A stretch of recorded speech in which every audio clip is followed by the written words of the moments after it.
एक नए बुक की शुरुआत करने जा रहे हैं इस वीडियो में। बुक का टॉपिक है मन, और जो अव्यक्त मुरलियों में मन के बारे में बाबा ने महावाक्य उच्चारे हैं उसका यह संकलन है। शिव भगवान उवाच, मन क्या है? वह समय भी आएगा, जैसे जैसे अव्यक्त स्थिति में स्थित होते जाएंगे वैसे वैसे नयनों के इशारों से किसके मन के भाव को जान जाएंगे। कोई से बोलने व सुनने की आवश्यकता नहीं होगी। ऐसा समय अब आने वाला है। जैसे बाप दादा के सामने जब आते हो तो बिना सुनाए हुए भी आप सभी के मन के संकल्प, मन के भावों को जान लेते हैं। वैसे ही आप बच्चों को भी यही अंतिम कोर्स पढ़ना है। जैसे मुख की भाषा कही जाती है वैसे ही फिर रूहों की रूहान होती है। जैसे रूह रूहान कहते हो तो रूह भी रूह से बात करते हैं, लेकिन कैसे? क्या रूहों की बातें मुख से होती है? जैसे जैसे रूहानी स्थिति में स्थित होते जाएंगे वैसे वैसे रूह रूह की बात को ऐसे ही स्पष्ट और सहज जान लेंगे जैसे इस दुनिया में मुख द्वारा वर्णन करने से एक दो के भाव को जानते हो। तो इसके लिए किस बात के धारणा की आवश्यकता है? विशेष इस बात की आवश्यकता है जो सदैव बुद्धि की लाइन क्लियर हो। कोई भी अपने बुद्धि में व मन में डिस्टर्बेंस होगा व लाइन क्लियर नहीं होगी तो एक दो के संकल्प और भाव को जान नहीं सकेंगे। लाइन क्लियर न होने के कारण अपने संकल्पों की मिक्सचरिटी हो सकती है। इसलिए हर एक को देखना चाहिए कि हमारी बुद्धि की लाइन क्लियर है। बुद्धि में कोई भी किसी प्रकार का विघ्न तो नहीं सताता है। अटूट, अटल, अथक, यह तीनों ही बातें जीवन में है। अगर इन तीनों में से एक बात में भी कमी है तो समझना चाहिए कि बुद्धि की लाइन क्लियर नहीं है। जब बुद्धि की लाइन क्लियर हो जाएगी तो उसकी स्थिति, स्मृति क्या होगी? जितनी जितनी बुद्धि की लाइन अर्थात पुरुषार्थ की लाइन क्लियर होगी उतना उतना क्या स्मृति में रहेगा। कोई भी बात में उनके सामने भविष्य ऐसा ही स्पष्ट होगा जैसे वर्तमान स्पष्ट होता है। उनके लिए वर्तमान और भविष्य एक समान हो जाएगा। जैसे आजकल साइंसदानों ने कहाँ कहाँ की बातों को इतना स्पष्ट दिखाया है जो दूर की चीज़ भी नज़दीक नज़र आती है।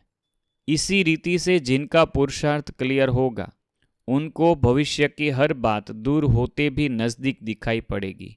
जैसे आजकल टेलीविज़न में देखते हैं तो सभी स्पष्ट दिखाई पड़ता है ना। तो उनकी बुद्धि और उनकी दृष्टि टेलीविज़न के भांति सभी बातें स्पष्ट देखेगी और जानेगी, और कोई भी बात में पुरुषार्थ की मुश्किलात नहीं रहेगी।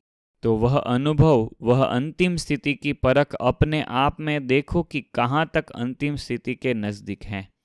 बाबा ने यह सब निशानियाँ सुनाई है, वही अंतिम स्थिति की निशानियाँ सुनाई है कि उनको भविष्य की बातें भी नज़दीक दिखाई देगी। वह अंतिम स्थिति की परख अपने आप में देखो कि कहाँ तक अंतिम स्थिति के नज़दीक हैं। जैसे सूर्य अपने जब पूरे प्रकाश में आ जाता है तो हर चीज़ स्पष्ट देखने में आती है। जो अंधकार है, धुंध है, वह सब खत्म हो जाता है। इसी रीति जब सर्वशक्तिवान ज्ञान सूर्य के साथ अटूट संबंध है तो अपने आप में भी ऐसे ही हर बात स्पष्ट देखने में आएगी। बाबा स्थूल सूर्य का उदाहरण देके समझा रहे हैं कि सर्वशक्तिवान ज्ञान सूर्य के साथ अटूट संबंध है तो अपने आप में भी ऐसे ही हर बात स्पष्ट देखने में आएगी। और जो चलते चलते पुरुषार्थ में माया का अंधकार व धुंध आ जाता है, जो सत्य बात को छिपाने वाला है, वह हट जाएंगे। 22 जनवरी 1970। तो यहाँ पर आपने मन की परिभाषा सुनी पहले महावाक्य में। आप मन में संकल्प पीछे करते हो, आपके मन में संकल्प पहुँचते ही वहाँ पहुँच जाता है। सूक्ष्म वतन में संकल्प पहले पहुँच जाता है। क्यों पहले पहुँचता है यह भी गुह्य पहेली है। बाबा कहते हैं आप पहले संकल्प करते हो, उसके भी पहले सूक्ष्म वतन में संकल्प पहुँच जाता है। तो ऐसा क्यों होता होगा? यह गुह्य पहेली है।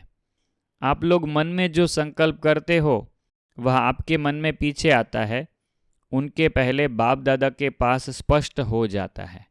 संकल्प होने से पहले बाप दादा के पास संकल्प स्पष्ट हो जाता है। इसका गुह्य राज यह है कि ड्रामा है वो फिक्स है। तो जैसे कोई आत्मा संपूर्ण बन जाती है तो उसको ड्रामा की हर एक चीज़ स्पष्ट दिखाई देती है।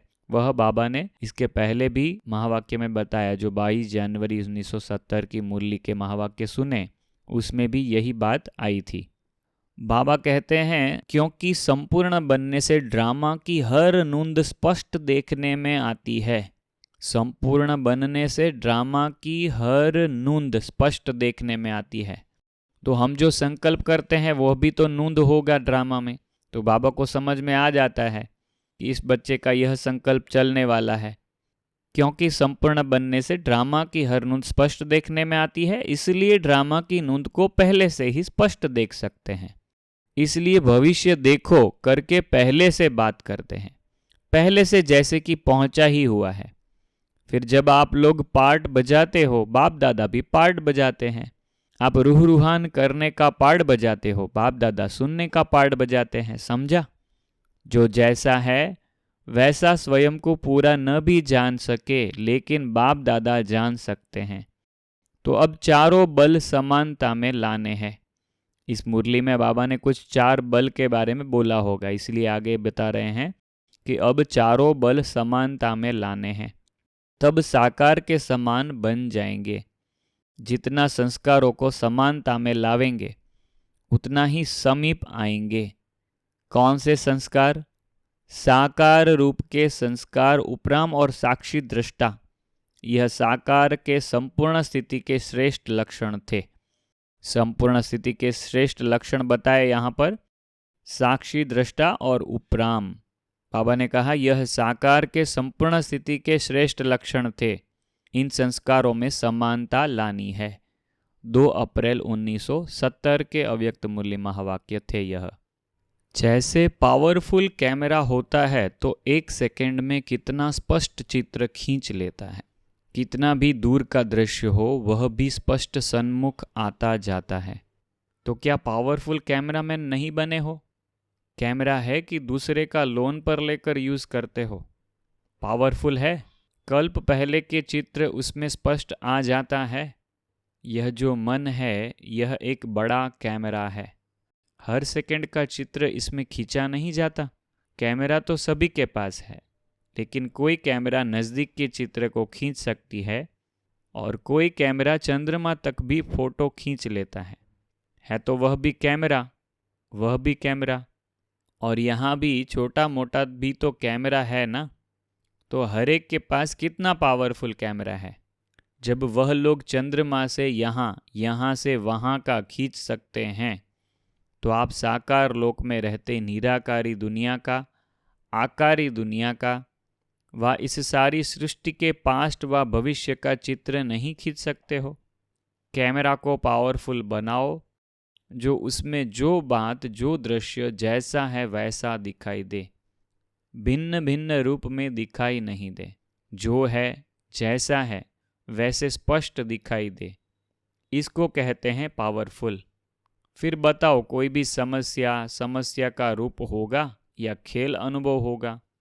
तो अब की स्टेज के अनुसार ऐसी स्टेज बनाओ, तब कहेंगे तीव्र पुरुषार्थी। अगर ऐसे कैमरा द्वारा चित्र पहले खींचे जाते हैं, उसके बाद साफ करने के बाद मालूम पड़ता है कि कैसे खींचे हैं। इसी रीति से सारे दिन में जो अपने अपने ऑटोमेटिक कैमरा द्वारा अनेकानेक चित्र खींचते रहते हो, रात को फिर बैठकर क्लियर देखना चाहिए कि किस प्रकार के चित्र आज इस कैमरे द्वारा खींचे, और जो जैसे हैं वैसे ही चित्र खींचे व कुछ नीचे ऊपर भी हो गया। कभी कभी कैमरा ठीक न होने के कारण सफ़ेद चीज़ भी काली हो जाती है, रूप बदल जाता है, फीचर्स भी कभी बदल जाते हैं। तो यहाँ भी कभी कभी कैमरा ठीक क्लियर न होने के कारण बात समस्या बन जाती, उसकी रूपरेखा बदल जाती है, उनका रंग रूप भी बदल जाता है, यथार्थ का अयथार्थ रूप भी कभी खींच जाता है। इसलिए सदैव अपने कैमरे को क्लियर और पावरफुल बनाओ। 3/10/1971। इन महावाक्यों में बाबा ने मन की कंपैरिजन, मन की तुलना पावरफुल कैमरे के साथ की है और पूरे दिन में जो जो चित्र खींचते हैं उसको चेक करने के लिए कहा है कि रात को बैठकर चेक करो कि चित्र बराबर खींचे हैं, कुछ धुंधला तो नहीं खींचा है, कुछ ऊपर नीचे तो नहीं खींचा है, जैसा है वैसा खींचा है। युगल रूप से अकेले नहीं बनो। जैसे दुनिया में आजकल विशेष सभी कंपेनियन और कंपनी साथ चाहते हैं। कंपेनियन मतलब साथी और कंपनी मतलब साथ। दुनिया में आजकल विशेष सभी लोग साथी और साथ चाहते हैं। इसके पीछे ही अपना समय, तन, मन, धन लगाते हैं। तो आपको बाप जैसा कंपेनियन और कंपनी सारे कल्प में नहीं मिल सकती। बाप जैसा साथी और बाप जैसा साथ पूरे कल्प में नहीं मिल सकता। लौकिक में कंपेनियन धोखा भी दे देते हैं, दुख भी देते हैं, मूड भी बदलते हैं, कभी हंसेंगे कभी रुलाएंगे। लेकिन अलौकिक कंपेनियन तो सदा हर्षाते हैं। शिव बाबा हमेशा हर्षाते हैं, कब मूड ऑफ नहीं करते, मूड बदलते नहीं हैं। धोखे से बचाते हैं, धोखा देते नहीं हैं, धोखे से बचाते हैं। सदा 1 का 1000 गुना देने वाला दाता है। फिर भी कंपेनियन को न पहचानने के कारण सदा साथ के बजाय किनारा कर लेते। नखरे बहुत करते हैं, कभी मन को मोड़ लेते, कभी बुद्धि से यहाँ वहाँ भटकने लग जाते, कभी संकल्प से तलाक भी दे देते हैं। किसी भी व्यक्ति या वैभव के वशीभूत हो जाना अर्थात प्रभावित हो जाना। वापस पढ़ते हैं, किसी भी व्यक्ति या वैभव के वशीभूत हो जाना अर्थात प्रभावित हो जाना। तो इतना समय अपने कंपेनियन को संकल्प से तलाक देना हुआ। जब भी किसी के प्रति, वस्तु के प्रति या वैभव के प्रति या व्यक्ति के प्रति अगर हम प्रभावित हो जाते हैं तो बाबा कहते हैं उतने समय तक आपने संकल्प से तलाक दे दिया है। किनारा करना अर्थात तलाक देना। दिल के सिंहासन पर सच्चे साथी के बजाय अल्पकाल के साथ निभाने वाले, हद की प्राप्ति का लोभ देकर धोखा खिलाने वाला अर्थात आर्टिफिशियल बनावटी सोने का हिरन अपने तरफ आकर्षित कर देता है। सोने के हिरन के बारे में कथा में आता है रामायण में, सीता के बारे में, तो वह हिरन और कुछ नहीं है, यह है जो बाबा यहाँ पर बता रहे हैं। तो उसको वापस एक बार पढ़ते हैं कि दिल के सिंहासन पर सच्चे साथी के बजाय अल्पकाल के साथ निभाने वाले, हद की प्राप्ति का लोभ देकर धोखा खिलाने वाले। ठीक है, हद की प्राप्ति का लोभ देते हैं फिर धोखा खिलाते हैं। ऐसे बनावटी सोने के हिरन अपनी तरफ आकर्षित कर देता है।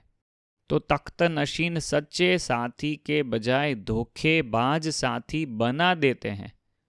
धोखेबाज को साथी बना देते हैं, ऐसा बाबा कंप्लेन कर रहे हैं। संकल्प में आकर्षित होना अर्थात तलाक देना। संकल्प में भी कहीं आकर्षण है तो उस समय बाप से तलाक दे दिया है। वास्तव में बार बार संकल्प में तलाक देना यह सदा काल के राज्य भाग्यों को तलाक देना है। 30 अप्रैल 1977 के अव्यक्त मूल्य महावाक्य हैं। क्या करूं, कैसे करूं, चाहता हूं, होता नहीं, यह भी मन का बंधन है। ठीक है, कौन सी बात आई? क्या करूं, कैसे करूं, चाहता हूं, होता नहीं है, यह भी मन का बंधन है। चाहता हूं कर नहीं पाता तो कमजोर हुआ ना। इस बंधन से भी मुक्त उसको कहा जाता है निर्बंधन। यह कमजोरी के संकल्पों का बंधन भी न हो उसको कहते हैं निर्बंधन। जब बाप के बच्चे बने तो बच्चा अर्थात स्वतंत्र। इसलिए कहा जाता है student life is the best life. तो कौन हो आप, बच्चे हो या बूढ़े हो? बच्चा अर्थात निर्बंधन। 5 दिसंबर 1978। यह था मन बुक का पहला पार्ट। आपको अगर यह पार्ट अच्छा लगा हो तो हमें कमेंट करके और वीडियो को लाइक करके ज़रूर बताइएगा, तो हम उसके ऊपर से नक्की करेंगे कि इसको आगे कितना बढ़ाया जाए और आपके सामने इसको लाया जाए। ओम शांति।